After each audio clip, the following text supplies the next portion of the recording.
Hi ಸ್ನೇಹಿತರೆ, ಎಲ್ಲರಿಗೂ Pulakeshi career ಅಕಾಡೆಮಿಗೆ ಸ್ವಾಗತವನ್ನು ಕೋರ್ತಾ ಸ್ನೇಹಿತರೆ, ನಾವು ಹಿಂದಿನ ಒಂದು ವಿಡಿಯೋ ಕ್ಲಾಸ್ನಲ್ಲಿ ಹಲವಾರು ಒಂದು ವಿಷಯದ ಬಗ್ಗೆ ಚರ್ಚೆ ಮಾಡ್ತಾ ಬಂದಿದ್ವಿ ವಿಜ್ಞಾನ ವಿಭಾಗದಲ್ಲಿ.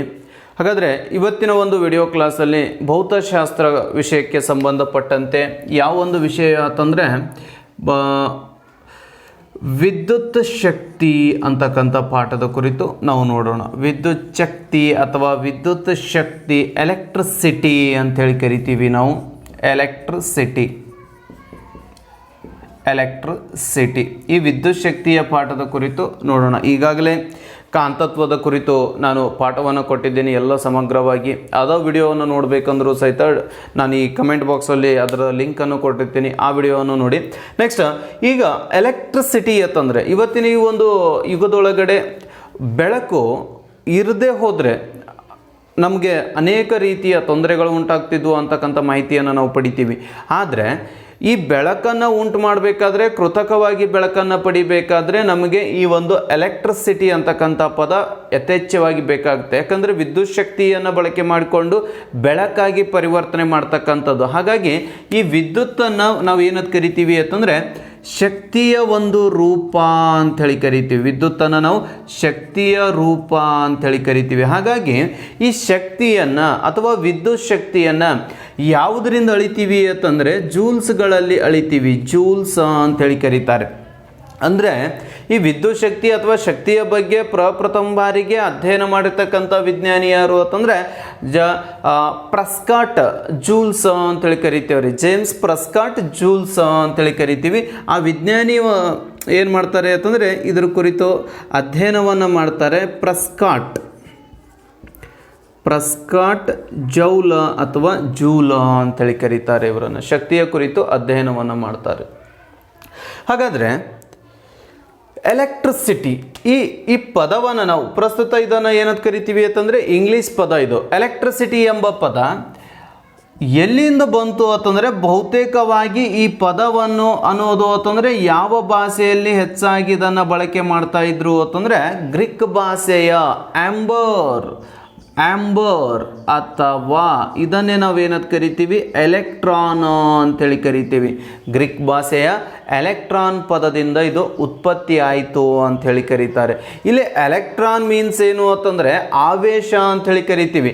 ಹಾಗಾದರೆ ಇದು ಗ್ರೀಕ್ ಭಾಷೆಯಿಂದ ಬಂದಿರೋದ್ರಿಂದಾಗಿ ಇದನ್ನು ಈ ಎಲೆಕ್ಟ್ರಿಸಿಟಿ ಎಂಬ ಪದವನ್ನು ಬಹುತೇಕವಾಗಿ ಹಲವಾರು ಎಕ್ಸಾಮ್ಗಳಲ್ಲಿ ಕೇಳಿರ್ತಕ್ಕಂಥ ಒಂದು ಪ್ರಶ್ನೆ.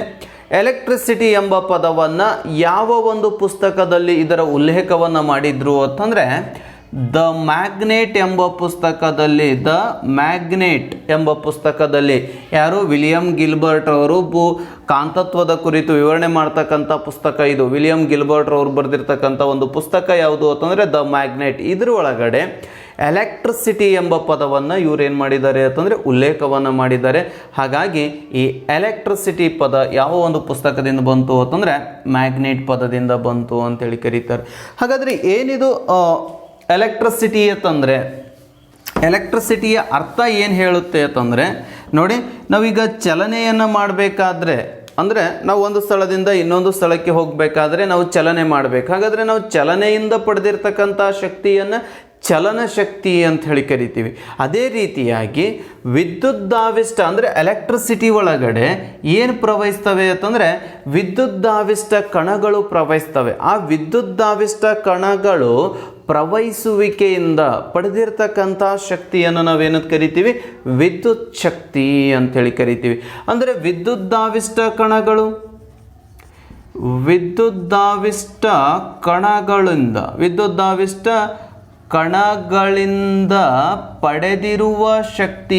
ಪಡೆದಿರುವ ಶಕ್ತಿಯನ್ನು ನಾವೇನಂತ ಕರಿತೀವಿ ಅಂತಂದರೆ ವಿದ್ಯುತ್ ಶಕ್ತಿ ಅಂಥೇಳಿ ಕರಿತೀವಿ. ಹಾಗಾದರೆ ಈ ವಿದ್ಯುತ್ ಶಕ್ತಿಯ ಏಕಮಾನ ಯಾವುದು ಅಂತಂದರೆ ಪ್ರೆಸ್ಕಾಟ್ ಜೂಲ್ರವರು ಹೇಳಿದ ಹಾಗೆ ಅವ್ರದ್ದು ಹೆಸರನ್ನೇ ಇದಕ್ಕೆ ಕೊಟ್ಟಿದ್ದಾರೆ, ಜೂಲ್ಸ್ ಅಂತೇಳಿ ಕರಿತೀವಿ. ಹಾಗಾದರೆ ಅಳೆಯುವ ಸಾಧನ ವಿದ್ಯುತ್ ಶಕ್ತಿಯನ್ನು ಯಾವುದ್ರೊಳಗಡೆ ಅಳಿತೀವಿ ಅಂದರೆ ಎಲೆಕ್ಟ್ರೋಮೀಟರ್ ಸಾಧನ ಸಹಾಯದಿಂದ ಇದನ್ನು ಅಳಿತೀವಿ. ಮುಂದಿನ ಒಂದು ಇದರ ಸಂಪೂರ್ಣ ವಿವರಣೆಯನ್ನು ನಾನು ನಿಮ್ಗೆ ಕೊಡ್ತೀನಿ. ಯಾಕೆ ನಾವು ಎಲೆಕ್ಟ್ರೋಮೀಟರ್ ಅಂತ ಬಳಕೆಯನ್ನು ಮಾಡಬೇಕು, ಇಲ್ಲಿ ಅಮ್ಮೀಟರ್, ವೋಲ್ಟ್ ಮೀಟರ್, ಗ್ಯಾಲೋಮೀಟರ್ಗಳು ಬಂದರೂ ಸಹಿತ ಎಲೆಕ್ಟ್ರೋಮೀಟ್ರನ್ನೇ ಯಾಕೆ ನಾವು ಬಳಕೆ ಮಾಡಬೇಕು ಅನ್ನೋದನ್ನು ಮುಂದಿನ ಒಂದು ಇದರೊಳಗಡೆ ಮುಂದೆ ಬರುತ್ತೆ. ಹಾಗಾದರೆ ಏನಿದು ವಿದ್ಯುದ್ದಾವಿಷ್ಟ ಕಣಗಳು ಅಂತಂದಾಗ ನೋಡಿ, ಪ್ರಮುಖವಾಗಿ ಈ ಎಲೆಕ್ಟ್ರಿಸಿಟಿ ಪದಕ್ಕೆ ಇಲ್ಲಿ ಏನು ಮಾಡ್ತೀವಿ ಅಂದರೆ ವಿದ್ಯುತ್ ಶಕ್ತಿಯೊಳಗಡೆ ಎರಡು ರೀತಿ ವಿದ್ಯುತ್ ಶಕ್ತಿಯನ್ನು ನಾವು ನೋಡ್ತೀವಿ. ಎರಡು ರೀತಿಯ ವಿದ್ಯುತ್ ಶಕ್ತಿ ಅಂತಂದರೆ ಯಾವುದು?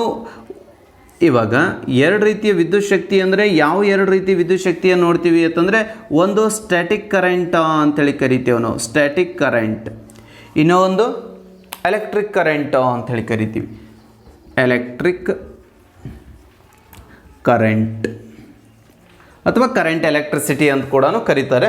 ಇದು ಸ್ಟ್ಯಾಟಿಕ್ ಕರೆಂಟ್ ಅಂತ ಕರಿತೇವೆ. ಸ್ಥಾಯಿ ವಿದ್ಯುತ್ ಬಲ, ಇದು ಸ್ಥಾಯಿ ವಿದ್ಯುತ್ ಅಂತಂದಾಗ ಯಾವ ರೀತಿ ಸ್ಥಾಯಿ ಅಂತಂದರೆ, ಇಲ್ಲಿ ಸಿಂಪಲ್ಲಾಗಿ ಅರ್ಥ ಮಾಡ್ಕೋಬೇಕು. ಸ್ಥಾಯಿ ವಿದ್ಯುತ್ ಅಂತಕ್ಕಂಥದ್ದು ನಡೆಯುವುದು ಎಲ್ಲಿ ಅಂತಂದರೆ ಬಹುತೇಕವಾಗಿ ನಿಶ್ಚಲ ಸ್ಥಿತಿ ಒಳಗಡೆ. ಫಾರ್ ಎಕ್ಸಾಂಪಲ್, ಮಾನವನ ದೇಹದಲ್ಲಿ ನ್ಯೂರಾನ್ಗಳು ಸಂದೇಶವನ್ನು ರವಾನೆ ಮಾಡಬೇಕಾದ್ರೆ ದೇಹದ ಒಂದು ಭಾಗದಿಂದ ಮತ್ತೊಂದು ಭಾಗಕ್ಕೆ ಸಂದೇಶಗಳು ರವಾನೆ ಮಾಡಬೇಕಂದ್ರೆ ನಮ್ಮ ದೇಹದಲ್ಲಿ ಎರಡು ಸಂಕೇತಗಳು ಹೋಗ್ತವೆ. ಒಂದು ವಿದ್ಯುತ್ ಸಂಕೇತಗಳು, ಇನ್ನೊಂದು ಯಾವುದು? ನರವೇಗಗಳು ಮುಖಾಂತರವಾಗಿ, ಅಂದರೆ ರಾಸಾಯನಿಕ ಸಂಕೇತಗಳು ಹೋಗ್ತಾ ಇರ್ತವೆ. ಹಾಗಾಗಿ ವಿದ್ಯುತ್ ಸಂಕೇತಗಳ ಮೂಲಕ ಅಂದರೆ ವೇಗವಾಗಿ ಹೋಗ್ತಕ್ಕಂಥವು. ಈಗ ಸಡನ್ನಾಗಿ ಇಲ್ಲಿ ಮುಟ್ಟಿದೆ ಅಂದ ತಕ್ಷಣ ಇಲ್ಲಿ ಸ್ಪರ್ಶ ಜ್ಞಾನವನ್ನು ಬ್ರೈನಿಗೆ ತಲುಪಿಸ್ತಕ್ಕಂಥ, ಬ್ರೈನಿನ ಮಹಾಮಸ್ತಿಷ್ಕಕ್ಕೆ ತಲುಪಿಸ್ತಕ್ಕಂಥ ಕಾರ್ಯ ನಡೀತಕ್ಕಂಥದ್ದು ವಿದ್ಯುತ್ ಸಂಕೇತಗಳ ಮುಖಾಂತರವಾಗಿ ಹೋಗುತ್ತೆ. ಹಾಗಾಗಿ ನರಗಳ ಮುಖಾಂತರ ಹೋಗ್ತಕ್ಕಂಥದ್ದು ವಿದ್ಯುತ್ ಸಂಕೇತಗಳಾಗ್ತವೆ. ಹಾಗೆ ಇಲ್ಲಿ ಎಲ್ಲಿ ನಮಗೆ ಅಬ್ಸರ್ವ್ ಆಗುತ್ತೆ ಅಂತಂದರೆ, ನಮಗೆ ಯಾವಾಗ ಅನುಭವ ಬರುತ್ತೆ ಅಂತಂದರೆ, ದೇಹದಲ್ಲಿ ಎಲೆಕ್ಟ್ರಿಕ್ ಕರೆಂಟ್ ಅಂತಕ್ಕಂಥದ್ದು ಏನು, ಸ್ಟ್ಯಾಟಿಕ್ ಕರೆಂಟ್ ಅಂದರೆ ನಾವು ಹೋಗುವಾಗ ಎಲ್ಲೋ ಒಂದು ಕಡೆ ಬಡೀತು, ಕರೆಂಟ್ ಹೊಡೆದಂಗೆ ಆಗುತ್ತೆ. ಅಥವಾ ಈಗ ಎಲ್ಲಿ ಅಂತಂದರೆ ಬಹುತೇಕವಾಗಿ ನಾವು ನೋಡ್ತಕ್ಕಂಥದ್ದು ಮಿಂಚು, ಗುಡುಗು, ಮಿಂಚು, ಸಿಡಿಲು ಇವು ಬಿಡುಗಡೆ ಆದಾಗ, ಮಿಂಚು ಬಂದಾಗ, ಸ್ಪೆಷಲಿ ಮಿಂಚು ಬಂದಾಗ ಏನಾಗುತ್ತೆ, ಈ ಸ್ಥಾಯಿ ವಿದ್ಯುತ್ ಬಲ ಉಂಟಾಗುತ್ತೆ. ನಮ್ಮಲ್ಲಿ ಜೇಮ್ಸ್ ಫ್ರಾಂಕ್ಲಿನ್ನವರು ಹೇಳ್ತಿರ್ತಾರೆ ನೋಡಿ, ಗುಡುಗು ಮಿಂಚುಗಳ ಉಂಟಾದಲ್ಲಿ ಅಲ್ಲಿ ವಿದ್ಯುತ್ ಬಲ ಇದ್ದೇ ಇರುತ್ತೆ ಅಂತೇಳಿ. ಅಲ್ಲಿನೂ ಸಹಿತ ವಿದ್ಯುತ್ ಹನಿಗಳ ಘರ್ಷಣೆಯಿಂದ ಅವು ಏನು ಸಂಪೀಡನಗೊಂಡು ಮೋಡವಾಗಿ ಮಳೆ ಆಗ್ತಕ್ಕಂಥ ವ್ಯವಸ್ಥೆ, ಅಲ್ಲಿ ಘರ್ಷಣೆಗೊಂಡಾಗ ಸ್ಫೋಟಗೊಳ್ಳುವಿಕೆ, ಗುಡುಗು ಉಂಟಾಗುವಿಕೆ ಯಾವ ಬಲದಿಂದ ಉಂಟಾಗ್ತದೋ ಅಂತ ಹೇಳ್ತಾರೆ ಅಂತಂದರೆ ಸ್ಥಾಯಿ ವಿದ್ಯುತ್ ಬಲದಿಂದ ಉಂಟಾಗ್ತದೋ ಅಂತ ಹೇಳ್ತಾರೆ. ಎಲ್ಲಿ ಈ ಒಂದು ಮಿಂಚು ಬಂದ ಸಮಯದೊಳಗಡೆ. ನೆಕ್ಸ್ಟ್ ಇಲ್ಲಿ ಮಿಂಚು ಅಂಥೇಳಿ ಕರಿತೀವಿ. ನೆಕ್ಸ್ಟು ಇನ್ನೊಂದು ಬೆಸ್ಟ್ ಉದಾಹರಣೆ ತಂದಾಗ, ಏನು ನೀವು ಕೊಂಬನ್ನು ತಗೋತಿರಲ್ಲ, ಹಣಿಗೆಯನ್ನು ತಗೊಂಡು ತಲೆಯನ್ನು ಹಿಂಗೆ ಬಾಚಿದಾಗ ಏನಾಗುತ್ತೆ, ಅಲ್ಲಿ ಒಂದಿಷ್ಟು ಅಟ್ರಾಕ್ಷನ್ ಸಿಗುತ್ತೆ, ಆವೇಶಗಳು ಬಂದು ಕೂಡುತ್ತೆ.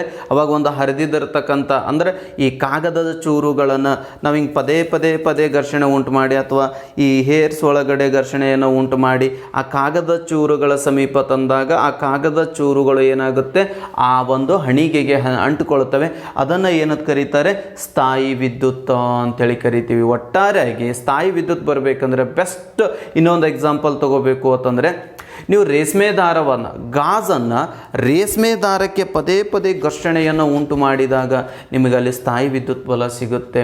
ಅಥವಾ ಪ್ಲಾಸ್ಟಿಕ್ ಏನಿರುತ್ತಲ್ಲ, ಆ ಪ್ಲಾಸ್ಟಿಕ್ಕನ್ನು ಉಣ್ಣೆಯ ಬಟ್ಟೆಯಿಂದ ಪದೇ ಘರ್ಷಣೆಗೆ ಒಳಪಡಿಸಿದಾಗ ಅಲ್ಲಿ ಏನಾಗುತ್ತೆ, ಸ್ಥಾಯಿ ವಿದ್ಯುತ್ ಬಲ ಉಂಟಾಗುತ್ತೆ.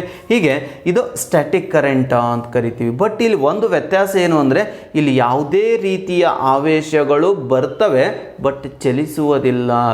ಆವೇಶಗಳು ಉತ್ಪತ್ತಿ ಆಗ್ತವೆ ಆದರೆ ಚಲಿಸುವುದಿಲ್ಲ. ಇಲ್ಲಿ ಆವೇಶಗಳು ಉತ್ಪತ್ತಿ ಆಗ್ತವೆ ಮತ್ತು ಒಂದು ಸ್ಥಳದಿಂದ ಇನ್ನೊಂದು ಸ್ಥಳಕ್ಕೆ ಏನು ಮಾಡ್ತವೆ, ಚಲಿಸ್ತಾ ಇರ್ತವೆ. ಉದಾಹರಣೆಗಾಗಿ ಮೋಟಾರ್,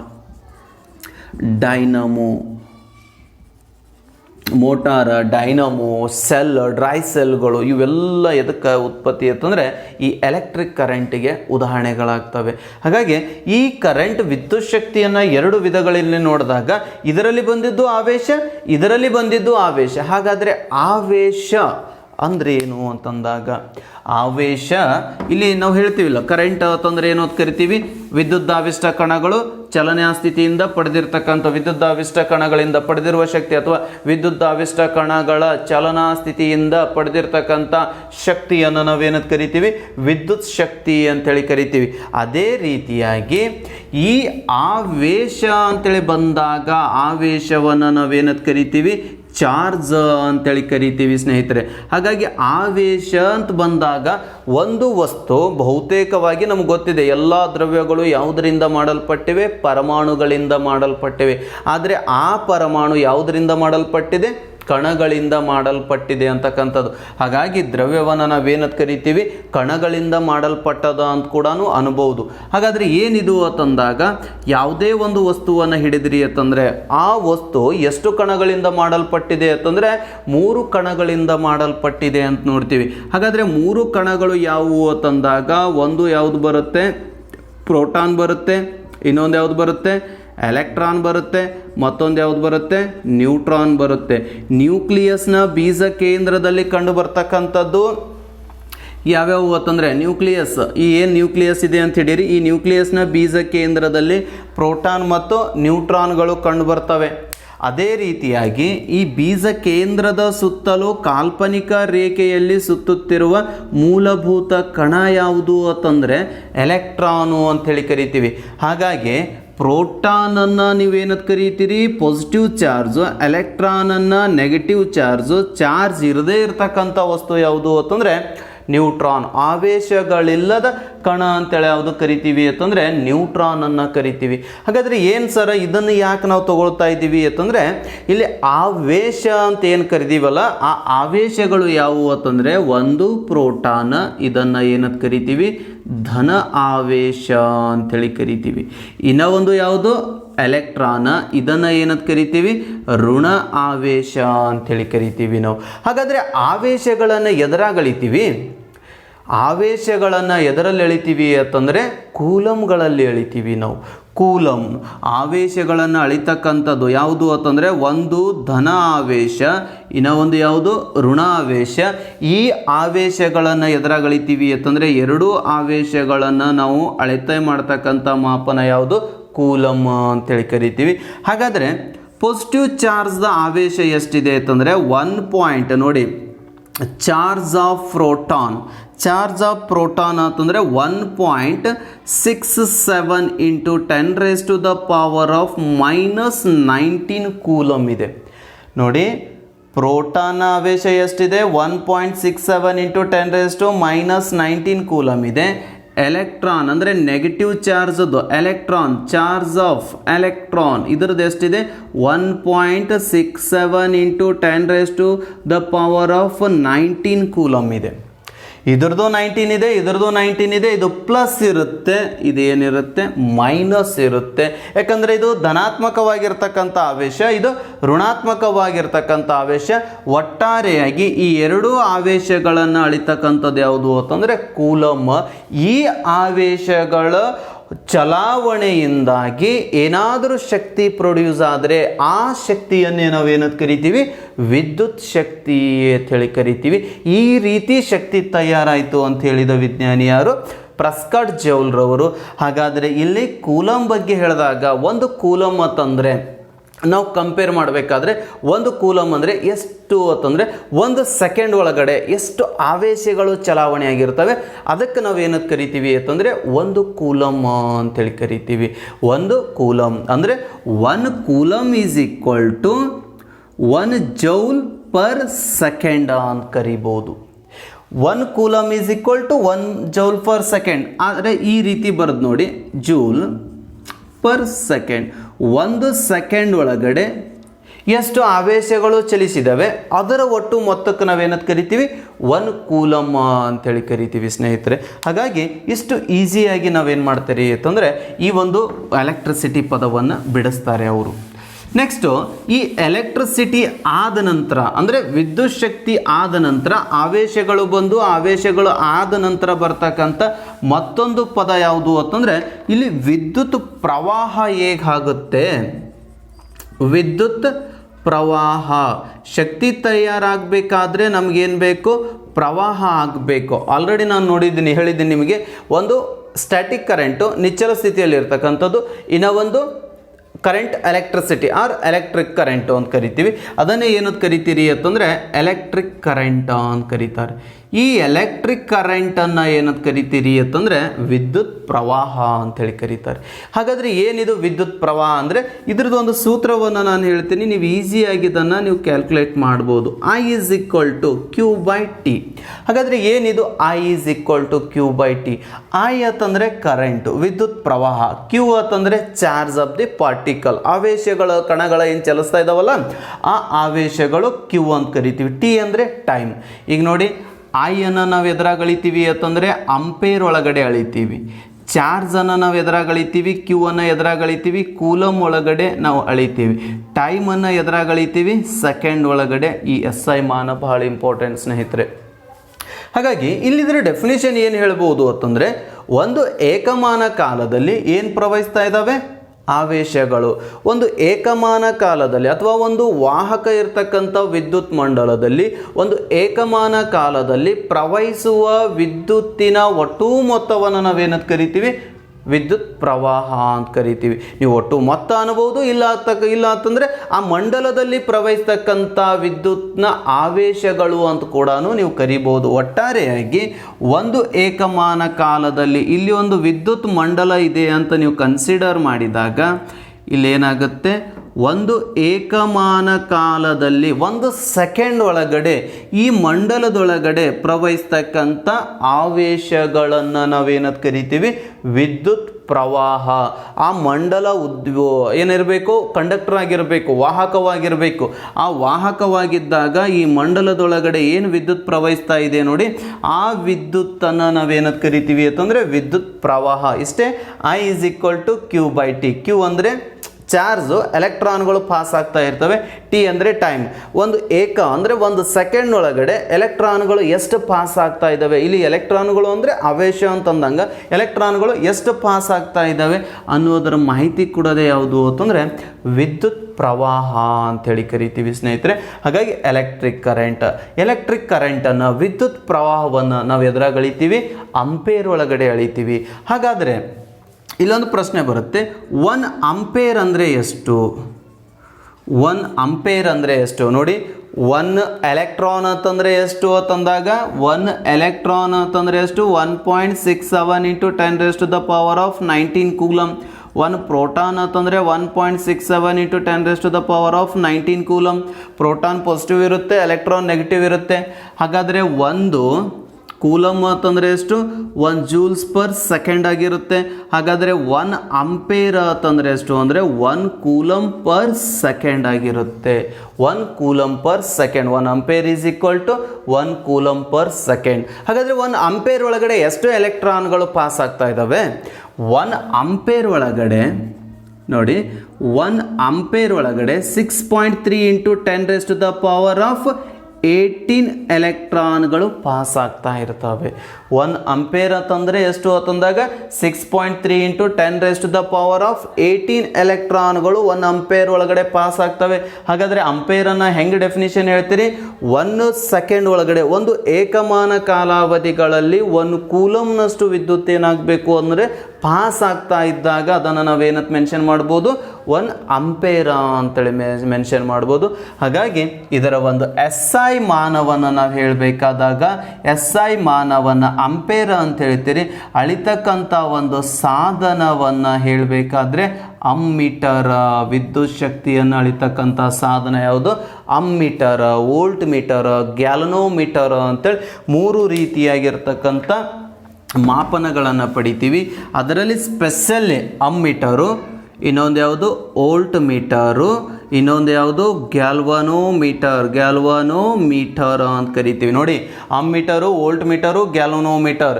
ಇದನ್ನು ಸಂಕೇತ ಎ ಅಂತ ಕೊಡ್ತಾನೆ, ಇದರ ಸಂಕೇತ ವಿ ಅಂತ ಕೊಡ್ತಾನೆ, ಇದರ ಸಂಕೇತ ಜಿ ಅಂತ ಕೊಡ್ತಾನೆ.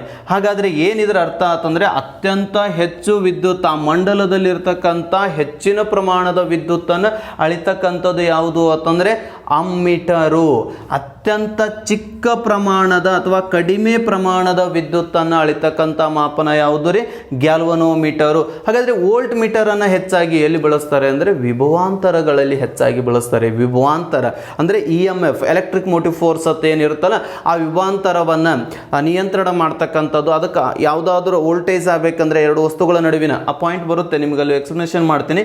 ಆದರೂ ಎಲ್ಲಿ ಅಂತ ನೆನಪಿಟ್ಕೊಳ್ಳಿ, ವಿಭವಾಂತರದಲ್ಲಿ ವೋಲ್ಟ್ ಮೀಟರನ್ನು ಹೆಚ್ಚಾಗಿ ಬಳಸ್ತಾ ಇರ್ತಾರೆ. ಈ ರೀತಿಯಾಗಿ ನಾವೇನು ಮಾಡ್ತೀವಿ ಅಂತಂದರೆ ಈ ವಿದ್ಯುತ್ ಪ್ರವಾಹವನ್ನು ಬಳಸ್ತೀವಿ. ಹಾಗಾದರೆ ಸ್ನೇಹಿತರೆ, ಈ ಒಂದು ವಿದ್ಯುತ್ ಪ್ರವಾಹದಲ್ಲಿ ಒಂದು ಪ್ರಾಬ್ಲಮನ್ನು ಏನಾದರೂ ಒಂದು ಪ್ರಾಬ್ಲಮ್ ಕೊಟ್ಟಾಗ ಅಥವಾ ಸೊಲ್ಯೂಷನ್ ಏನಾರ ಬಿಡಿಸ್ರಿ ಅಂತೇಳಿ ಒಂದು ಪ್ರಾಬ್ಲಮನ್ನು ಯಾವ ರೀತಿ ಕೊಡ್ಬೋದು ಅಂತಂದರೆ, ನೋಡಿ, ಒಂದು ವಿದ್ಯುತ್ ಬಲ್ಬ್ ಇದೆ. ಆ ವಿದ್ಯುತ್ ಬಲ್ಬ್ ಎಷ್ಟು ಅಂಪೇರ್ದಷ್ಟು 0.5 ಅಂಪೇರ್ದಷ್ಟು ವಿದ್ಯುತ್ತನ್ನು ಇದು ತಗೊಳ್ತಾ ಇದೆ. ಒಂದು ವಿದ್ಯುತ್ ಬಲ್ಬ್ ವಿದ್ಯುತ್ ಪ್ರವಾಹ 0.5 ಅಂಪೇರ್ದಷ್ಟು ವಿದ್ಯುತ್ತನ್ನು ಎಷ್ಟು ಸೆಕೆಂಡ್ಗಳ ಕಾಲ ಇದು ಬಳಸಿದೆ ಅಂತಂದರೆ 10 ಸೆಕೆಂಡ್ಗಳ ಕಾಲ ಇದು ಬಳಕೆಯನ್ನು ಮಾಡಿದೆ. 1 ಬಲ್ಬ್ ಹತ್ತಾ ಇದೆ, ಅದು 0.5 ಅಂಪೇರ್ದಷ್ಟು ವಿದ್ಯುತ್ ಪ್ರವಾಹ ಏನಾಗಿದೆ ಅದರೊಳಗಡೆ ಪಾಸ್ ಆಗಿದೆ. ಎಷ್ಟು ಟೈಮನ್ನು ಪಾಸ್ ಆಗಿದೆ? 10 ಸೆಕೆಂಡ್ಗಳ ಕಾಲ ಪಾಸ್ ಆಗಿದೆ. ಹಾಗಾದರೆ ಆ ವಿದ್ಯುತ್ ಬಲ್ಬ್ನಲ್ಲಿ ಎಷ್ಟು ಆವೇಶಗಳು ಬಂದಿದೆ ಅಂತಕ್ಕಂಥ ಮಾಹಿತಿಯನ್ನು ಕೇಳ್ತಾರೆ. ಹಾಗಾದರೆ ಆವೇಶ ಅಂದಾಗ ನಾವೇನು ಕಂಡುಹಿಡಿಬೇಕು? Q ಅನ್ನು ಕಂಡುಹಿಡಿಬೇಕು. ನೋಡಿ, ಒಂದು ಕರೆಂಟ್ ಸರ್ಕ್ಯೂಟ್ ಇದೆ, ಒಂದು ಬಲ್ಬ್ ಇದೆ. ಅದರಾಗ ಆ ಕರೆಂಟ್ ಸರ್ಕ್ಯೂಟ್ ಒಳಗಡೆ ವಿದ್ಯುತ್ ಎಷ್ಟು ಪಾಸ್ ಆಗ್ತಾ ಇದೆ? 0.5 ಅಂಪೇರ್ ಪಾಸ್ ಆಗ್ತಾ ಇದೆ. ಆದರೆ ಟೈಮ್ ಎಷ್ಟು ತಗೊಂಡಿದೆ? ಅದು 10 ಸೆಕೆಂಡ್ ಪಾಸ್ ಮಾಡಿದೆ. ಹಾಗಾದರೆ ಅದ್ರಾಗ ಎಷ್ಟು ಆವೇಶಗಳು, ಅಂದರೆ ವಿದ್ಯುತ್ ಅಂದರೆ ಆವೇಶಗಳು ಎಷ್ಟು ಪಾಸ್ ಆಗಿವೆ ಅಂತಕ್ಕಂಥ ಮಾಹಿತಿ. ಹಾಗಾದರೆ Q ಅನ್ನು ನಾವು ಕಂಡುಹಿಡಿಬೇಕಾದ್ರೆ ಇದನ್ನು ಏನು ಮಾಡ್ತೀವಿ? I × T ಮಾಡ್ತೀವಿ. I ಅಂತಂದರೆ ಏನಂತ ಕರಿತೀವಿ? 0.5, T ಅಂತಂದರೆ ಎಷ್ಟು? 10. ಹಾಗಾದರೆ ಎಷ್ಟು? 5 ಕೂಲಂದಷ್ಟು ಏನಾಗಿದೆ? ಆವೇಶಗಳು ಇದರೊಳಗಡೆ ಪಾಸ್ ಆಗಿವೆ. 5 ಕೂಲಂದಷ್ಟು ಆವೇಶಗಳು ಇದರಾಗ ಪಾಸ್ ಆಗಿವೆ. ಇನ್ ಕೇಸ್ ಈ ಟೈಮನ್ನು ತೆಗೆದು ನೋಡಿ, ಅವ ಟೈಮನ್ನು ಏನಾದರೂ 10 ಮಿನಿಟ್ ಕೊಟ್ಟಿದ್ರೆ, 10 ಸೆಕೆಂಡ್ಗಳ ಬದಲಾಗಿ 10 ನಿಮಿಷ ಕೊಟ್ಟಿದ್ರೆ ನಾವೇನು ಮಾಡಬೇಕು ಅಂತಂದರೆ ಇದನ್ನು ಕನ್ವರ್ಟ್ ಮಾಡಬೇಕು ಸ್ನೇಹಿತರೆ. ಕನ್ವರ್ಟ್ ಮಾಡಬೇಕು ಇದರಾಗ ಸೆಕೆಂಡ್ ಒಳಗಡೆ ಕನ್ವರ್ಟ್ ಮಾಡಬೇಕು. 10 × 60, ಯಾಕಂದರೆ 1 minute is equal to 60 second. ಹಾಗಾದರೆ ಎಷ್ಟಾಯಿತು? 600 ಸೆಕೆಂಡ್ ಆಯಿತು. ಈಗ ಅದೇ ಫಾರ್ಮುಲಾವನ್ನು ಇಲ್ಲಿ ನೀವು ಕಂಪೇರ್ ಮಾಡಿದಾಗ 0.5 ಅಂಪೇರ್ ಇದೆ, ಟೈಮ್ ಎಷ್ಟು ತೊಗೊಂಡಿದೆ? 600 ಸೆಕೆಂಡ್ ತೊಗೊಂಡಿದೆ. 10 ನಿಮಿಷಗಳ ಕಾಲ ಹತ್ತಿದೆ. ಆ ಬಲ್ಬ್ ಏನಾಗಿದೆ? 10 ನಿಮಿಷಗಳ ಕಾಲ ಬಲ್ಬ್ ಉರಿತಾ ಇದೆ. ಹಾಗಾದರೆ ಆ ಬಲ್ಬ್ನಲ್ಲಿ ಎಷ್ಟು ಆವೇಶಗಳು ಪಾಸ್ ಆಗಿದ್ದಾವೆ, ಪ್ರವಹಿಸಿದ್ದಾವೆ ಅಂತಂದಾಗ 6 × 5 = 30, ಇವೆರಡು ಪೂಜಿ ಕೊಟ್ಟಾಗ 3 ಪೂಜಿ ಅಂತಂದು ಅಂದರೆ 1 ಪಾಯಿಂಟ್ ಬಿಡಬೇಕು. ಪಾಯಿಂಟ್ ಕೊಟ್ಟಾಗ ಒಂದು ನಂಬರ್ ಬಿಟ್ಟು ಪಾಯಿಂಟ್ ಕೊಟ್ಟಾಗ 300 ಕೂಲಮ್ ಏನಾಯಿತು ಅಂತಂದರೆ ಆವೇಶಗಳು ಅದರಲ್ಲಿ ಪಾಸ್ ಆದವು ಸ್ನೇಹಿತರೆ. ಈ ರೀತಿಯಾಗಿ ಏನು ಮಾಡ್ತಾನೆ ಅಂತಂದರೆ ನಮ್ಮ ಮುಂಬರುವ ಎಕ್ಸಾಮ್ಗಳಲ್ಲಿ ಈ ಪ್ರಾಬ್ಲಮ್ ಯಾವುದು ಕರೆಂಟ್ ಮೇಲೆ, ವಿದ್ಯುತ್ ಪ್ರವಾಹದ ಮೇಲೆ ಸಮಸ್ಯೆಗಳು ಕೂಡ ಏನು ಮಾಡ್ಬೋದು ಅಂತಂದರೆ ಕೇಳ್ಬೋದು. ತಾವಿದನ್ನು ಗಮನಿಸಬೇಕು. ನೆಕ್ಸ್ಟು ವಿದ್ಯುತ್ ಪ್ರವಾಹ ಆದ ನಂತರ ಬರ್ತಕ್ಕಂಥ ನೆಕ್ಸ್ಟ್ ಈ ವೆರಿ ಇಂಪಾರ್ಟೆಂಟ್ ಪಾಯಿಂಟ್ ಯಾವುದು ಅಂತಂದರೆ ಇನ್ನೊಂದು ಪಾಯಿಂಟ್ ಬರುತ್ತೆ. ಯಾವುದು ಅಂತಂದರೆ ವಿಭವ ಅಂಥೇಳಿ ಕರಿತೀವಿ ಸ್ನೇಹಿತರೆ. ವಿದ್ಯುತ್ ವಿಭವ ಅಂಥೇಳಿ ಕರಿತೀವಿ. ಹಾಗಾದರೆ ಏನಿದು ವಿದ್ಯುತ್ ವಿಭವ ಅಂತಂದರೆ ಎಲೆಕ್ಟ್ರಿಕ್ ಪೊಟೆನ್ಸಿಯಲ್ ಅಂತ ಕರೀತಾರೆ. ಎಲೆಕ್ಟ್ರಿಕ್ ಪೊಟೆನ್ಸಿಯಲ್ ಅಂತೇಳಿ ಕರಿತೀವಿ. ಇದರ ಜೊತೆಯಾಗಿಯೇ ಬರ್ತಕ್ಕಂಥ ಇನ್ನೊಂದು ವಸ್ತು ಯಾವುದು ಅಂತಂದರೆ ವಿದ್ಯುತ್ ವಿಭವಾಂತರ ಅಂತೇಳಿ ಕರಿತೀವಿ. ಇದನ್ನು ವೋಲ್ಟೇಜ್ ಅಂತೇಳಿ ಕರೀತಾರೆ, ಅಥವಾ ನೀವೇನಂತ ಕರಿಬೋದು? ಎಲೆಕ್ಟ್ರಿಕ್ ಡಿಫ್ರೆನ್ಸ್ ಅಂತ ಕೂಡ ಕರಿಬೋದು ಸ್ನೇಹಿತರೆ. ಅಥವಾ ಇದನ್ನು ಏನಂತ ಕರಿಬೋದು? ವೋಲ್ಟೇಜ್ ಅಂತ ಕೂಡ ನೀವು ಕರಿಬೋದು. ಹಾಗಾದರೆ ಏನು ಹೇಳುತ್ತೆ ವಿದ್ಯುತ್ ವಿಭವ? ಎಲೆಕ್ಟ್ರಿಕ್ ಪೊಟೆನ್ಸಿಯಲ್ ಆಲ್ರೆಡಿ ಹೇಳೇ ಬಿಟ್ಟಿದೆ. ಎಲೆಕ್ಟ್ರಿಕ್ ಪೊಟೆನ್ಸಿಯಲ್ ಮೀನ್ಸ್ ಒಂದು ನೀವು ಗೊತ್ತಿದೆ, potential energy and kinetic energy. Potential means ಪ್ರಚನ ಅಂತಂದ್ರೆ ತನ್ನಿಂದ ತಾನಾಗಿ ಉತ್ಪತ್ತಿ ಆಗ್ತಕ್ಕಂಥ ವಸ್ತು, ಯಾಂತ್ರಿಕವಾಗಿ ಆಗ್ತಕ್ಕಂಥದ್ದು. ಹಾಗಾದರೆ ಇಲ್ಲಿ ಸಿಂಪಲ್ಲಾಗಿ ಅರ್ಥ ಮಾಡ್ಕೊಳ್ಳಿ. ಇಲ್ಲೊಂದು TC ಇದೆ, ಇಲ್ಲೊಂದು ಮನೆ ಇದೆ. ಈ TCಯಲ್ಲಿರ್ತಕ್ಕಂಥ ವಿದ್ಯುತ್ತು ಎಲ್ಲಿಗೆ ಬರಬೇಕು? ಈ ಮನೆಗೆ ಬರಬೇಕು. ಈ TCಯಲ್ಲಿರ್ತಕ್ಕಂಥ ವಿದ್ಯುತ್ತು ಈ ಮನೆಗೆ ಬರಬೇಕು. ಮನೆಗೆ ಬರಬೇಕು ಅಂತಂದರೆ ಇಲ್ಲಿ ಏನಾಗಬೇಕು? ಕೆಲಸ ಆಗಬೇಕು. ಆ ಕೆಲಸವನ್ನು ನೀವೇನಂತ ಕರಿತೀರಿ? W ಅಂತ ಕರಿತೀರಿ. ಹಾಗಾದರೆ ಇಲ್ಲಿರ್ತಕ್ಕಂಥ ವಿದ್ಯುತ್ ಈ ಮನೆಗೆ ಬರ್ತಾ ಇದೆ ಅಂತಂದರೆ ನೀವು ಏನು ತೊಗೊಂಡು ಬಂದಿದ್ದೀರಿ? ಏನನ್ನು ತೊಗೊಂಡು ಬಂದಿದ್ದೀರಿ ಅಂತ ಕೇಳ್ತಾನೆ. ಏನು ತೊಗೊಂಡು, ಇಲ್ಲಿಂದ ಇಲ್ಲಿಗೆ ಬರಬೇಕಂದ್ರೆ ಕೆಲಸ, ಹಾಗಾದ್ರೆ ಇಲ್ಲಿಂದ ಇಲ್ಲಿಗೆ ಏನು ತೊಗೊಂಬಂದಿರಿ? ಕರೆಂಟ್ ಅಂತಂದರೆ ನೀವೇನದು ಕರಿತೀರಿ? ಕರೆಂಟ್ ಅಂದರೆ ಏನು ತೊಗೊಂಡು ಬಂದಂಗೆ? ಆವೇಶಗಳನ್ನು ತೊಗೊಂಡು ಬಂದಂಗೆ. ಹಾಗಾಗಿ ಇದರದನ್ನು ಏನದು ಕರಿತೀರಿ? ಇಲ್ಲಿ ನಿಮಗೆ ವಸ್ತು ಇದೆ, ಇಲ್ಲಿ ಇರ್ತಕ್ಕಂಥ ವಸ್ತುವನ್ನು ನೀವು ಈ ಭಾಗದಾಗ ತರಬೇಕು ಅಂತಂದರೆ ಆವೇಶಗಳನ್ನು ತರಬೇಕು. ಆವೇಶಗಳು ತರುವಾಗ ಏನಾಗಬೇಕು? ಕೆಲಸ ನಡಿಬೇಕು. ಅಂದರೆ ಅನಂತ ದೂರದಲ್ಲಿರುವ ಒಂದು ಬಿಂದುವಿನಿಂದ ಎಲ್ಲಿ ವಿದ್ಯುತ್ ಇದೆಯೋ ಆ ಸ್ಥಳ ರೀ, ಅನಂತ ದೂರದಲ್ಲಿರುವ ಒಂದು ಬಿಂದುವಿನಿಂದ ನಿಗದಿತ ಬಿಂದುವಿಗೆ ಧನ ವಿದ್ಯುದ್ದಾವೇಶಗಳನ್ನು, ಯಾವ ಚಾರ್ಜನ್ನು ನೀವು ತರಬೇಕು ಅಂತಂದರೆ ಧನ ವಿದ್ಯುತ್ತಾವೇಶಗಳನ್ನು ತರುವಾಗ ನಡೆದ ಕೆಲಸವನ್ನು ಏನಂತ ಕರೀತಾರೆ? ವಿದ್ಯುತ್ ವಿಭವ ಅಂತ ಕರೀತಾರೆ. ಅಥವಾ ಬೆಸ್ಟ್ ನಿಮಗೆ ಇನ್ನೊಂದು ಅಂತಂದರೆ ಈ ಡೈಗ್ರಾಮನ್ನು ತಾವು ಅಬ್ಸರ್ವ್ ಮಾಡಬೇಕು. ಇಲ್ಲಿ ಇರ್ತಕ್ಕಂಥ ವಸ್ತು ಅಲ್ಲಿ ಆಲ್ರೆಡಿ ನೆಗೆಟಿವ್ ಚಾರ್ಜ್ಗಳು ಇರ್ತವೆ ಆ ವಾಯರ್ ಒಳಗಡೆ. ಹಾಗಾಗಿ ಒಂದು ಸ್ಥಳದಿಂದ ಇನ್ನೊಂದು ಸ್ಥಳಕ್ಕೆ ಇಲ್ಲಿರ್ತಕ್ಕಂಥ ಧನ ಅಯಾನುವನ್ನು ನಾವೇನು ಮಾಡಬೇಕು ಅಂತಂದರೆ ಇಲ್ಲಿ ತರಬೇಕಾಗಿದೆ. ಇಲ್ಲಿ ತರಬೇಕಾದ್ರೆ ಆವೇಶಗಳೇ ತರಬೇಕಾ? ಪಾಸಿಟಿವ್ ಆವೇಶವನ್ನು ನಾವು ತರಬೇಕಾಗಿದೆ. ಇಲ್ಲಿಂದ ಇಲ್ಲಿಗೆ ತರಬೇಕು ಅಂತಂದರೆ ನಡುವೆ ಏನಾಗುತ್ತೆ? ಕೆಲಸ ಆಗುತ್ತೆ. ಆ ಕೆಲಸವನ್ನೇ ನಾವೇನಂತ ಕರಿತೀವಿ? ವಿದ್ಯುತ್ ವಿಭವ ಅಂತೇಳಿ ಕರಿತೀವಿ, ಎಲೆಕ್ಟ್ರಿಕ್ ಪೊಟೆನ್ಸಿಯಲ್ ಅಂತೇಳಿ ಕರಿತೀವಿ. ಏನು ಸಿಂಪಲ್ ಸ್ನೇಹಿತರೆ, ಯಾವುದೋ ಒಂದು ಪ್ರದೇಶದೊಳಗಡೆ ವಿದ್ಯುತ್ ಇದೆ, ನಮಗೆ ಆ ವಿದ್ಯುತ್ ಬೇಕಾಗಿದೆ, ಅಲ್ಲಿಂದ ನಾವು ವಿದ್ಯುತ್ತನ್ನು ತರಬೇಕಾದ್ರೆ, ವಿದ್ಯುತ್ ಅಂದಾಗ ಆವೇಶ ಅಂತ ಹಿಡಿಬೇಕು, ಅಲ್ಲಿಂದ ನಾವು ಆವೇಶಗಳನ್ನು ತರಬೇಕಾದ್ರೆ ಅಲ್ಲಿ ಏನಾಗುತ್ತೆ? ಕೆಲಸ ಆಗುತ್ತೆ. ಆ ಕೆಲಸವನ್ನೇ ಏನಂತ ಕರೀತಾರೆ ಅಂತಂದರೆ ವಿದ್ಯುತ್ ವಿಭವ ಅಂತೇಳಿ ಕರಿತೀವಿ. TCಯಿಂದ ನಮ್ಮ ಹೊಲಗಳಿಗೆ, ನಮ್ಮ ಮೋಟ್ರಕ್ಕೆ ಕರೆಂಟ್ ಬರೋದು ವಿದ್ಯುತ್ ವಿಭವದ ಮುಖಾಂತರವಾಗಿ. ಹಾಗಾಗಿ ಇದನ್ನು ಏನಂತ ಕರೀತಾನೆ ಅಂತಂದರೆ ವಿದ್ಯುತ್ ವಿಭವ. ಸಿಂಪಲ್ ಆಗಿ ಇನ್ನೊಂದು ಸರಿ ನೋಡಿ, ಅನಂತ ದೂರದಲ್ಲಿರುವ ಒಂದು ಏಕಮಾನ ಕಾಲಾವಧಿಗಳಲ್ಲಿ, ಒಂದು ಏಕಮಾನ ಕಾಲದಲ್ಲಿ ಅನಂತ ದೂರದಲ್ಲಿರ್ತಕ್ಕಂಥ ಧನ ವಿದ್ಯುತ್ತಾವೇಶಗಳನ್ನು ನಿಗದಿತ ಬಿಂದುವಿಗೆ ತರುವಲ್ಲಿ ನಡೆದ ಕೆಲಸವನ್ನು ನಾವೇನಂತ ಕರಿತೀವಿ ಅಂತಂದರೆ ವಿದ್ಯುತ್ ವಿಭವ ಅಂತೇಳಿ ಕರಿತೀವಿ ಸ್ನೇಹಿತರೆ. ಹಾಗಾಗಿ ಇದು ಏನು ಸೂತ್ರ ಏನು ಹೇಳುತ್ತೆ ಅಂತಂದರೆ ಇದು V = W/Q ಅಂತ ಹೇಳುತ್ತೆ. ನೀವು ಆವೇಶಗಳನ್ನು ಹಾಗಾದರೆ ಏನು ಕೇಳ್ಬೋದು ಪ್ರಶ್ನೆ ಅಂತಂದಾಗ ನೋಡಿ, ಒಂದು ಎಲ್ಲೋ ನೀವು ಮನೆ ಒಳಗಡೆ 12 ವೋಲ್ಟದ್ದು ಒಂದು ಇದನ್ನು ಯೂಸ್ ಮಾಡ್ತಾ ಇದ್ದೀರಿ ತಿಳ್ಕೊಡಿ, ಬ್ಯಾಟ್ರಿಗಳು ಸಾಮಾನ್ಯವಾಗಿ ಎಲ್ಲವೂ ಏನಿರುತ್ತೆ 12 ವೋಲ್ಟದ್ದು ಬ್ಯಾಟ್ರಿಗಳು ಇರ್ತವೆ. 12 ವೋಲ್ಟದ್ದು ಬ್ಯಾಟ್ರಿ ಏನಿದೆ ಅದರೊಳಗಡೆ ನೀವೇನಾದರೂ ಒಂದು 10 ಕೂಲಂದಷ್ಟು ಆವೇಶಗಳನ್ನು ಯೂಸ್ ಮಾಡಿದ್ದೀರ, ಹಾಗಾದರೆ ಕೆಲಸ ಎಷ್ಟು ನಡೀತಲ್ಲಿ ಅದನ್ನು ಕೇಳ್ತಾನೆ ಅವನು. 10 ಕೂಲಂದಷ್ಟು Q-ಅನ್ನು ಯೂಸ್ ಮಾಡಿದ್ದೀರ, ಹಾಗಾದರೆ ಕೆಲಸ ಎಷ್ಟು ನಡೀತು ನೋಡಿ. 12 ವೋಲ್ಟ್ ಬ್ಯಾಟ್ರಿ ಇದೆ, 12 ವೋಲ್ಟ್ ಬ್ಯಾಟ್ರಿ ಶುಷ್ಕ ಕೋಶವನ್ನು ಹೊಂದಿರತಕ್ಕಂಥ ಒಂದು ವಿದ್ಯುತ್ ಮಂಡಲ, ಅಲ್ಲಿ 10 ಕೂಲಂದಷ್ಟು ಏನಾಗಿದೆ ಆವೇಶಗಳು ಪ್ರಸರಿಸಿದಾವೆ. ಹಾಗಾದರೆ ಆ ಮಂಡಲದಲ್ಲಿ ಆಗಿರ್ತಕ್ಕಂಥ ಕಾರ್ಯ ಎಷ್ಟು ಅಂತಕ್ಕಂಥದ್ದನ್ನು ಕೇಳ್ತಾನೆ. ಸಿಂಪಲ್ ಸ್ನೇಹಿತರೆ, ಏನು ಮಾಡಬೇಕು? W ನಮಗೆ ಕೇಳಿದ್ದಾನೆ, W ಕೇಳಿದ್ದಾನೆ, W-ಅನ್ನು ಇಟ್ಕೊಂಡ್ರಿ ಅಂದರೆ V ಇಂಟು ಏನಾಗುತ್ತೆ? Q ಆಗುತ್ತೆ. ಹಾಗಾದರೆ 12 × 10 ಎಷ್ಟಾಗುತ್ತೆ? 120. ಹಾಗಾದರೆ ಕೆಲಸವನ್ನು ಎದುರಾಗಳಿತೀರಿ ಜೂಲ್ಸ್. ಇಷ್ಟು ಏನಾಗುತ್ತೆ ಈ ಒಂದು ವಿಭವ ಹೇಳಿಕೊಡುತ್ತೆ. ಈ ರೀತಿಯಾಗಿ ಅವರು ಎಷ್ಟೇ ಒಂದು ಪ್ರಯತ್ನವನ್ನು ಮಾಡಿದ್ರೂ ಸಹಿತ 12 ವೋಲ್ಟು, ನಮ್ಮ ಮನೆ ಒಳಗಡೆ ಎಷ್ಟು ವೋಲ್ಟದು ವಿದ್ಯುತ್ ಬೇಕು? ಸುಮಾರು 210 ರಿಂದ 220 ವೋಲ್ಟೇಜ್ ಕರೆಂಟ್ ಈ ಒಂದು ಗೃಹ ಬಳಕೆಯಲ್ಲಿ ನಾವು ಯೂಸ್ ಮಾಡ್ತಾ ಇದ್ದೀವಿ. ಅತಿ ಹೈಯೆಸ್ಟ್ ಅಂದರೆ 240. ಈ ಫಾರಿನ್ ಒಳಗಡೆ ಯೂಸ್ ಮಾಡ್ತಕ್ಕಂಥ ವಿದ್ಯುತ್ನ ಒಂದು ಬಲ ಎಷ್ಟು ಅಂತಂದರೆ 240 ವೋಲ್ಟ್ ವಿದ್ಯುತ್ತನ್ನು ಯೂಸ್ ಮಾಡ್ತಾರೆ. ನಾವು ಯೂಸ್ ಮಾಡ್ತಕ್ಕಂಥದ್ದು ಎಷ್ಟು ಅಂತಂದರೆ 220. ಯಾಕಂದರೆ ನಮ್ಮ ಒಂದು ಟ್ಯೂಬ್ಲೈಟ್ ಮ್ಯಾಕ್ಸಿಮಮ್ ಎಷ್ಟು ವಿದ್ಯುತ್ ಬಲವನ್ನು ಯೂಸ್ ಮಾಡ್ತೇವೆ? 40 ವ್ಯಾಟದ್ದು ಇರುತ್ತೆ. ಅಂದರೆ 4 ಫೀಟ್ ಇರುತ್ತಲ್ಲ, 4 ಫೀಟ್ ಇದ್ದಿರ್ತಕ್ಕಂಥ ಟ್ಯೂಬ್ಲೈಟು 40 ವ್ಯಾಟದ್ದು ಇರುತ್ತೆ. ವ್ಯಾಟನ್ನು ಇದು ಸಾಮರ್ಥ್ಯ ಹೇಳುತ್ತೆ. ಆ ರೀತಿಯಲ್ಲಿ ಏನು ಮಾಡ್ತೀವಿ ಅಂತಂದರೆ ನಮಗೆ ಎಷ್ಟು ವೋಲ್ಟ್ ಕರೆಂಟ್ ಬೇಕು, ಅದರೊಳಗಡೆ ಎಷ್ಟು ವಿದ್ಯುತ್ ಆವೇಶಗಳು ಪ್ರಸರಿಸ್ತಾ ಇದ್ದಾವೆ, ಆವಾಗ ನಾವೇನು ಮಾಡ್ಬೋದು ಅಂತಂದರೆ ಈಸಿಯಾಗಿ ನಡೆದಿರ್ತಕ್ಕಂಥ ಕೆಲಸವನ್ನು ಫೈಂಡ್ ಔಟ್ ಮಾಡಬಹುದು ಸ್ನೇಹಿತರೆ. ಈ ರೀತಿಯಾಗಿ ಏನು ಮಾಡ್ಬೋದು ಅಂತಂದರೆ ಈ ವಸ್ತುವನ್ನು ಫೈಂಡ್ ಔಟ್ ಮಾಡ್ಬೋದು. ಹಾಗಾದರೆ ಇದರ ಒಂದು SI ಮಾನ ಏನು ಹೇಳುತ್ತೆ ಅಂತಂದರೆ ಯಾವುದ್ರದ್ದು ವಿದ್ಯುತ್ ವಿಭವದ SI ಮಾನವನ್ನು ಎದುರಾಗಿ ಅಳಿತೀವಿ ಅಂತಂದರೆ ವೋಲ್ಟ್ ಒಳಗಡೆ ಅಳಿತೀವಿ.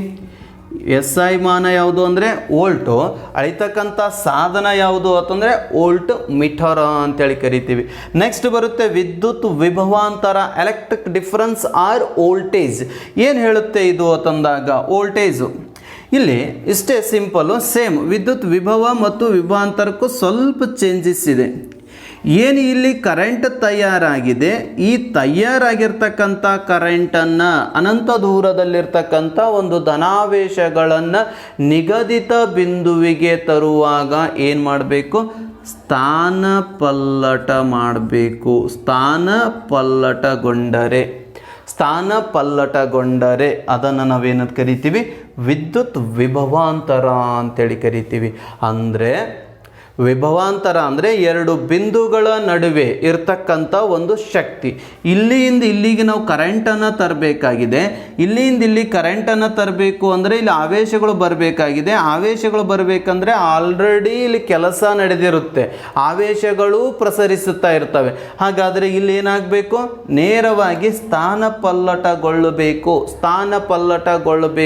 ಹಾಗಾದರೆ ಸ್ಥಾನ ಪಲ್ಲಟಗೊಳ್ಳಬೇಕಾದ್ರೆ ಇದಕ್ಕೊಂದು ಶಕ್ತಿ ಬರಬೇಕು. ಇದಕ್ಕೆ ಮೋಟಿವೇಟ್ ಮಾಡ್ತಕ್ಕಂಥ ವಸ್ತು ಯಾವುದು ಅಂತಂದರೆ EMF, ಎಲೆಕ್ಟ್ರಿಕ್ ಮೋಟಿವ್ ಫೋರ್ಸ್.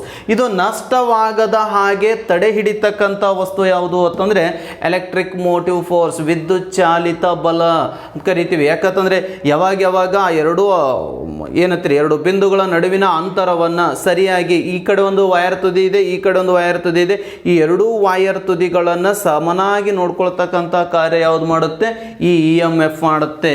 ನೀವೇನಾದರೂ ಈ ರೀತಿ ಬೈಂಡಿಂಗನ್ನು ಮಾಡಿದಾಗ ಇಲ್ಲಿರ್ತಕ್ಕಂಥ ಇಲ್ಲಿರ್ತಕ್ಕಂಥ ವಾಯರ್ಗೂ ಸಮನಾದ ವಿದ್ಯುತ್ತನ್ನು ಪ್ರಸರಿಸ್ತಕ್ಕಂಥ ಕಾರ್ಯ ಯಾವುದು ಮಾಡುತ್ತೆ ಅಂತಂದರೆ ಈ EMF ಮಾಡುತ್ತೆ. ಹಾಗಾಗಿ ಇದನ್ನು ನಾವೇನಂತ ಕರಿತೀವಿ ಅಂತಂದರೆ ಎಲೆಕ್ಟ್ರಿಕ್ ಮೋಟಿವ್ ಫೋರ್ಸ್. ಇದು ಏನು ಮಾಡುತ್ತೆ ಅಂತಂದರೆ ವಾಹಕದಲ್ಲಿ ಹರಿಬೇಕಾದ ಶಕ್ತಿಯನ್ನು ಇದು ಏನು ಮಾಡುತ್ತೆ ಅಂತಂದರೆ ಒಂದೇ ರೀತಿಯಾಗಿ ಒದಗಿಸ್ತಕ್ಕಂಥ ಕಾರ್ಯವನ್ನು ಮಾಡುತ್ತೆ. ಈ ವಾಹಕದೊಳಗಡೆ ಏನು ಪ್ರಸರಿಸ್ತಾ ಇದೆ ಈ ಶಕ್ತಿಯನ್ನು ಒಂದೇ ರೀತಿಯಾಗಿ ಎರಡಕ್ಕೂ ಸಮನಾಗಿ ಹಂಚಿಕೆಯನ್ನು ಮಾಡ್ತಕ್ಕಂಥ ಕಾರ್ಯ ಯಾವುದು ಮಾಡುತ್ತೆ, ಈ EMF ಮಾಡುತ್ತೆ. ಎಲ್ಲಿ ನೋಡಿರ್ತೀವಿ ಅಂದರೆ ಪ್ರೈಮರಿ ಸುರುಳಿಗಳು ಮತ್ತು ಸೆಕೆಂಡರಿ ಸುರುಳಿಗಳು ಅಂತೇಳಿ ಕರಿತೀವಲ್ಲ, ಆ ಪ್ರೈಮರಿ ಮತ್ತು ಸೆಕೆಂಡರಿ ಸುರುಳಿಗಳು ಸ್ಟಾರ್ಟ್ರ್ ಒಳಗಡೆ, TC ಒಳಗಡೆ, ಇಂಥಲ್ಲೆಲ್ಲ ಏನಾಗುತ್ತೆ ಡೈನಮೋ ಒಳಗಡೆ, ಮೋಟ್ರ್ ಒಳಗಡೆ, ಇವೆಲ್ಲವುಗಳನ್ನು ನೋಡ್ತಕ್ಕಂಥ ಒಂದು ವಿಧಾನ ಎಲ್ಲಿ ಅಂತಂದರೆ ಈ ವಿದ್ಯುತ್ ವಿಭವಾಂತರದೊಳಗಡೆ ನೋಡ್ತೀವಿ ಸ್ನೇಹಿತರೆ. ಎರಡಕ್ಕೂ ಸೇಮ್ ಫಾರ್ಮುಲಾವನ್ನು ನಾವು ಯೂಸ್ ಮಾಡ್ತೀವಿ. ಹಾಗಾದರೆ ನೆಕ್ಸ್ಟ್ ಬರ್ತಕ್ಕಂಥ ವೆರಿ ಇಂಪಾರ್ಟೆಂಟ್ ಪಾಯಿಂಟು, ಸುಮಾರು ಎಕ್ಸಾಮ್ಗಳಲ್ಲಿ ಕೇಳಿರ್ತಕ್ಕಂಥ ಒಂದು ಪಾಯಿಂಟು ಯಾವುದು ಅಂತಂದರೆ ವಿದ್ಯುತ್ ಸಾಮರ್ಥ್ಯ ಅಂತ ಕರಿತೀವಿ ಸ್ನೇಹಿತರೆ. ಯಾವುದು, ವಿದ್ಯುತ್ ಸಾಮರ್ಥ್ಯ. ಹಾಗಾದರೆ ಏನಿದು ವಿದ್ಯುತ್ ಸಾಮರ್ಥ್ಯ ಅಂತಂದರೆ ಪವರ್, ಎಲೆಕ್ಟ್ರಿಕ್ ಪವರ್ ಅಂತೇಳಿ ಕರಿತೀವಿ. ಹಾಗಾದರೆ ಈ ಎಲೆಕ್ಟ್ರಿಕ್ ಪವರು ಯಾವುದ್ರ ಮೇಲೆ ಡಿಪೆಂಡ್ ಆಗಿದೆ ಅಂತಂದರೆ E/T ಮೇಲೆ ಡಿಪೆಂಡ್ ಆಗಿದೆ. ಈ ಎಲೆಕ್ಟ್ರಿಕ್ ಪವರ್ ಎದ್ರ ಮೇಲೆ ಡಿಪೆಂಡ್ ಆಗಿದೆ ಅಂತಂದರೆ E/T ಮೇಲೆ ಡಿಪೆಂಡ್ ಆಗಿದೆ. ಹಾಗಾದರೆ ವಿದ್ಯುತ್ ಸಾಮರ್ಥ್ಯವನ್ನು ಅಳಿತಕ್ಕಂಥ SI ಮಾನ ಯಾವುದು ಅಂತಂದರೆ ವ್ಯಾಟು. ಹಾಗಾದರೆ ಇದು ಅಳಿತಕ್ಕಂಥ ಮಾಪನ SI ಮಾಪನ ಯಾವುದು ಅಂತಂದರೆ ವ್ಯಾಟು ಅಂಥೇಳಿ ಕರಿತೀವಿ. ಹಾಗಾದರೆ ಏನಿದ್ರ ಕೆಲಸ ಅಂತಂದರೆ ಒಂದು ಏಕಮಾನ ಕಾಲಾವಧಿಗಳಲ್ಲಿ ವಿದ್ಯುತ್ ಶಕ್ತಿಯಿಂದಾಗಿರ್ತಕ್ಕಂಥ ಕೆಲಸ, ಒಂದು ಸೆಕೆಂಡ್ ಟೈಮ್ ಒಳಗಡೆ ಎಷ್ಟು ವಿದ್ಯುತ್ ಶಕ್ತಿಯಿಂದ ಕೆಲಸ ಆಗಿದೆ ಅದನ್ನು ಏನು ತೋರಿಸ್ಕೊಡುತ್ತೆ ಅಂತಂದರೆ ಸಾಮರ್ಥ್ಯ ತೋರಿಸುತ್ತೆ. ಫಾರ್ ಎಕ್ಸಾಂಪಲ್ಲು ಈಗ ನಮ್ಮ ಮೋಟ್ರ್ ಇದೆ, ಈಗ ಯಾವುದೋ 1 HP ಮೋಟ್ರ್ ಇದೆ, ಇದು ಎಷ್ಟು ವ್ಯಾಟ್ ಇರ್ತಕ್ಕಂಥ ವಸ್ತುವನ್ನು ಶಕ್ತಿಯನ್ನು ಹೀರಿಕೆ ಮಾಡಿಕೊಳ್ಳುತ್ತೆ ಅಂತಂದರೆ 746 ವ್ಯಾಟ್ ಇರ್ತಕ್ಕಂಥ ಆ ಶಕ್ತಿಯನ್ನು ಇದು ಹೀರಿಕೆ ಮಾಡಿಕೊಳ್ಳುತ್ತೆ. ನೋಡಿ 1 HP ಹಾರ್ಸ್ ಪವರ್, ಬ್ರಿಟನ್ ಒಳಗಡೆ ಇದನ್ನು ಯೂಸ್ ಮಾಡ್ತಾ ಇದ್ರು. 1 HP ಅಂದರೆ 746 ವ್ಯಾಟ್ ಅಂತೇಳಿ ಕರಿತೀವಿ. ಹಾಗಾದರೆ ಒಂದು ವ್ಯಾಟ್ ಅಂತಂದಾಗ ಒಂದು ಸೆಕೆಂಡ್ ಒಳಗಡೆ ಎಷ್ಟು ವಿದ್ಯುತ್ ಶಕ್ತಿ ನಾವು ಪ್ರೊಡ್ಯೂಸ್ ಮಾಡ್ಕೋತೀವಲ್ಲ, ಎಷ್ಟು ವಿದ್ಯುತ್ ಶಕ್ತಿಯನ್ನು ಬಳಕೆ ಮಾಡ್ಕೋತೀವಲ್ಲ, ಅದನ್ನು ನಾವು ಏನಂತ ಕರಿತೀವಿ ಅಂತಂದರೆ 1 ವ್ಯಾಟ್ ಅಂತ ಹೇಳಿ ಕರಿತೀವಿ. ಹಾಗಾದರೆ ಈಗ ನಾವು ಫಾರ್ ಎಕ್ಸಾಂಪಲ್ ಯಾವುದು ಅಂತಂದರೆ ಬಲ್ಪ್ಗಳನ್ನು ಯೂಸ್ ಮಾಡ್ತೀವಿ. ಸುಮಾರಾಗಿ ನಾವು 60 ವ್ಯಾಟು, 30 ವ್ಯಾಟು, 10 ವ್ಯಾಟು, 15 ವ್ಯಾಟು ಸರ್ವೇ ಸಾಮಾನ್ಯವಾಗಿ ಬಳಸ್ತಾ ಇರ್ತೀವಿ. ಇದ್ರ ಮೇಲೇನು ಪ್ರಶ್ನೆಗಳು ಹೆಚ್ಚಾಗಿದ್ದು ಇರೋಲ್ಲ. ಬಟ್ ಪ್ರಶ್ನೆ ಬರೋದು 0 ವ್ಯಾಟ್ ಬಲ್ಬ್ನ ಸಾಮರ್ಥ್ಯ ಎಷ್ಟು ಅಂತ ಕೇಳ್ತಾನೆ. 0 ವ್ಯಾಟ್ ಬಲ್ಬ್ನ ಸಾಮರ್ಥ್ಯ 15 ವ್ಯಾಟ್ ಇರುತ್ತೆ ಸ್ನೇಹಿತರೆ. ಒಂದು ಟ್ಯೂಬ್ ಲೈಟ್ನ ಸಾಮರ್ಥ್ಯ 40 ವ್ಯಾಟ್ ಇರುತ್ತೆ. ಟ್ಯೂಬ್ ಲೈಟ್ನ ಉದ್ದ ಎಷ್ಟು ಇರುತ್ತೆ ಅಂದರೆ, ಈ ದೊಡ್ಡದಾಗಿರ್ತಕ್ಕಂಥ ಟ್ಯೂಬ್ ಲೈಟ್ನ ಉದ್ದ 4 ಫೀಟ್ ಇರುತ್ತೆ. ಚಿಕ್ಕದಾಗಿರ್ತಕ್ಕಂಥ ಟ್ಯೂಬ್ ಲೈಟ್ನ ಉದ್ದ 2 ಫೀಟ್ ಇರುತ್ತೆ. ಅಲ್ಲಿ 15 ವ್ಯಾಟ್ ಯೂಸ್ ಮಾಡ್ತಾನೆ. ಹಾಗಾಗಿ ಇಲ್ಲಿ 1 HP is equal to 746, 0 watt is equal to 15 watt ಅಂತೇಳಿ ಕರಿತೀವಿ. ಹಾಗಾದರೆ ಪ್ರಸ್ತುತ ಈಗ ನಾವು ಬಳಸ್ತಕ್ಕಂಥ ವಿದ್ಯುತ್ ಸಾಮರ್ಥ್ಯ ವ್ಯಾವಹಾರಿಕ ಏಕಮಾನ ದಿನಂಪ್ರತಿ ನಮ್ಮ ಮೀಟ್ರ್ ಒಳಗಡೆ ಬಿಲ್ ಬರುತ್ತಲ್ಲ, ಕರೆಂಟ್ ಬಿಲ್ಲು.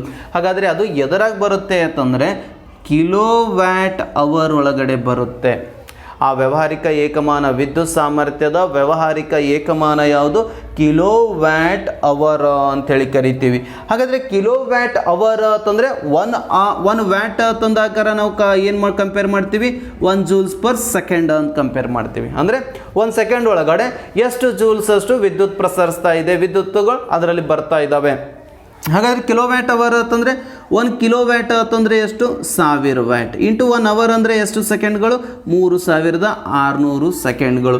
ಎರಡನ್ನು ಇಂಟು ಮಾಡಿದಾಗ ಏನಾಗುತ್ತೆ? ಇಷ್ಟು ನಂಬರ್ ಬರುತ್ತೆ. ಇದನ್ನು ನಾವೇನಂತ ಕರಿಬೋದು? ಜೂಲ್ಸ್ ಅಂತೇಳಿ ಕರಿತೀವಿ. ಹಾಗಾದರೆ ಇಲ್ಲಿ ನಾವು ಕಂಪೇರ್ ಮಾಡಿದಾಗ ನಾವೇನು ಮಾಡಬೇಕು ಅಂತಂದರೆ, ಇದನ್ನು ಒಂದು ಸ್ವಲ್ಪ ಕಡಿಮೆ ಮಾಡಿದ್ರೆ 1 2 3 4 5 6 ಅಂದರೆ 10⁻⁶ ಜೂಲ್ಸು ಅಂತ. ಅಂದರೆ 1 ಕಿಲೋ ವ್ಯಾಟ್ ಅಂತಂದರೆ 3.6 ಇಂಟು 10⁻⁶ ಜೂಲ್ಗಳು ಅಂಥೇಳಿ ಕರಿತೀವಿ ಸ್ನೇಹಿತರೆ. ಹಾಗಾಗಿ ಇಲ್ಲಿ ಕೆಲವೊಂದು ಸಾರಿ ಏನು ಮಾಡ್ತಾನೆ, ಈ ಶಕ್ತಿಯನ್ನು ಜೂಲ್ಸಲ್ಲಿ ಹೇಳ್ತಾನೆ, ಕ್ಯಾಲೋರೀಸ್ದಾಗೂ ಹೇಳ್ತಾನೆ. ಕ್ಯಾಲೋರೀಸ್ ಮೀನ್ಸ್ 1 ಕ್ಯಾಲೋರೀಸ್ ಅಂತಂದರೆ ಎಷ್ಟು ಅಂತಂದಾಗ ಸುಮ್ಮನೆ ಸರ್ವೆ ಮಾಹಿತಿಗಾಗಿ ನೆನಪಿರಲಿ. 1 ಕ್ಯಾಲೋರೀಸ್ ಅಂದರೆ ಎಷ್ಟು ಅಂದರೆ 4.16 ಅಥವಾ ಎಕ್ಸಾಕ್ಟಾಗಿ ಹೇಳಬೇಕಂದ್ರೆ ಇದನ್ನು 18 ಅಂತ ತೊಗೋಬೋದು. 4.2 ಅಂತ ಹಿಡಿತಾನೆ. 4.2 ಜೂಲ್ಸ್ ಅಂತೇಳಿ ಕರೀತಾರೆ. ಎಕ್ಸಾಕ್ಟಾಗಿ 4.2 ಜೂಲ್ಸ್. 1 ಕ್ಯಾಲೋರೀಸ್ ಅಂದರೆ ಶಕ್ತಿಯನ್ನು ಅಳಿತಕ್ಕಂಥ ಒಂದು ಮಾಪನ ಯಾವುದು ಅಂತಂದರೆ ಅದು. ಇಲ್ಲಿ ವಿದ್ಯುತ್ ಸಾಮರ್ಥ್ಯ ತಂದಾಗ ಅಳಿಬೇಕಂದ್ರೆ ವ್ಯಾವಹಾರಿಕವಾಗಿ ಪ್ರಸ್ತುತ ಏನನ್ನು ಬಳಸ್ತಾರೆ? ಕಿಲೋ ವ್ಯಾಟ್ ಅವರ್ ಅಂತ ಬಳಸ್ತಾರೆ. ಬಟ್ ವಿದ್ಯುತ್ ಸಾಮರ್ಥ್ಯದ ಏಕಮಾನ SI ಮಾನ ಅಂತ ಕೇಳಿದಾಗ ತಾವೇನು ಹೇಳಬೇಕು? ವ್ಯಾಟ್ ಅಂತ ಹೇಳಬೇಕು. 1 ವ್ಯಾಟ್ ಅಂತಂದ್ರೇನು? 1 ಜೂಲ್ ಪರ್ ಸೆಕೆಂಡ್. 1 ಸೆಕೆಂಡ್ ಒಳಗಡೆ ಎಷ್ಟು ಜೂಲ್ಗಳಷ್ಟು ಕೆಲಸವನ್ನು ಅದು ಹೀರಿಕೆ ಮಾಡಿಕೊಂಡಿದೆ, ಅದನ್ನು ನಾವೇನಂತ ಕರಿತೀವಿ ಅಂತಂದರೆ ವ್ಯಾಟ್ ಅಂತೇಳಿ ಕರಿತೀವಿ. ಇದ್ರ ಮೇಲೇನೂ ಸಹಿತ ಸಮಸ್ಯೆಗಳು, ಪ್ರಾಬ್ಲಮ್ಸ್ಗಳು ಇರ್ತವೆ. ಅಂದರೆ ಅದರ ಸಾಮರ್ಥ್ಯ ಎಷ್ಟು ಅಂತ ಕೇಳ್ತಾನೆ. ಸುಮಾರು ಎಲ್ಲದರ ಮೇಲ್ಗಡೆ ಏನು ಮಾಡ್ಬೋದು ಅಂತಂದರೆ ಈ ನಾವು ಪ್ರಾಬ್ಲಮ್ಸ್ಗಳನ್ನು ಬಿಡಿಸ್ಬೋದು ಸ್ನೇಹಿತರೆ. ಹಾಗಾಗಿ ಮುಂದಿನ ಒಂದು ಕ್ಲಾಸ್ ಒಳಗಡೆ ನಾವೇನು ಮಾಡೋಣ ಅಂತಂದರೆ ನೆಕ್ಸ್ಟ್ ವೆರಿ ಇಂಪಾರ್ಟೆಂಟ್ ಮತ್ತೊಂದು ಇಂಪಾರ್ಟೆಂಟ್ ಭಾಗ ಬರುತ್ತೆ. ಯಾವುದು ಅಂತಂದರೆ ವಿದ್ಯುತ್ ರೋಧ ಅಂತ ಬರುತ್ತೆ. ಆ ವಿದ್ಯುತ್ ರೋಧದ ಮೇಲೆ ಯಾವ ರೀತಿ ಕೆಲಸ ಮಾಡುತ್ತೆ, ವಿದ್ಯುತ್ ರೋಧ ಯಾವ್ಯಾವುದ್ರ ಮೇಲೆ ಅವಲಂಬನೆಯಾಗಿದೆ, ಈ ಎಲ್ಲದರ ಕುರಿತು ಸಮಗ್ರವಾಗಿ ನಾವೇನು ಮಾಡೋಣ ಅಂತಂದರೆ ತಿಳ್ಕೊಳ್ಳೋಣ ಅಂತ ಹೇಳ್ತಾ ಇವತ್ತಿನ ಈ ವಿಡಿಯೋ ಕ್ಲಾಸನ್ನು ಮುಗಿಸ್ತಾ ಇದ್ದೀನಿ. ಮುಂದಿನ ಮತ್ತೆ ವಿಡಿಯೋ ಕ್ಲಾಸ್ಗೆ ನಾವು ಭೇಟಿ ಮಾಡೋಣ. ಅಲ್ಲಿವರೆಗೂ ನೋಡ್ತಾ ಇರಿ Pulakeshi career academy. All the best.